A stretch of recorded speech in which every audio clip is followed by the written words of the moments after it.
It was midnight.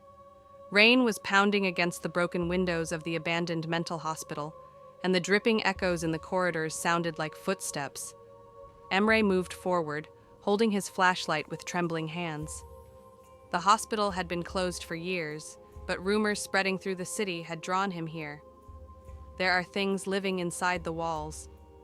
At first, he thought it was just an urban legend, until he heard breathing coming from inside the wall. He stopped in front of a door. It was rusty, and a faded warning was barely visible. Test room, do not enter. When he opened the door, the room looked empty. Broken beds, rusted tools. But when he shined the flashlight on the wall, he noticed it. The wall was moving. Something was crawling behind it. Then, a hand pushed through the wall. It looked human, but its fingers were far too long, with sharp bones pressing against the skin. Then, a face appeared. Its mouth was torn open from ear to ear, and its eyes were completely black. And then, the wall split open. Not one, but many creatures crawled out. They had long, twisted bodies. Some dragged themselves on all fours, others clung to the ceiling. They all shared one terrifying trait. None of them blinked.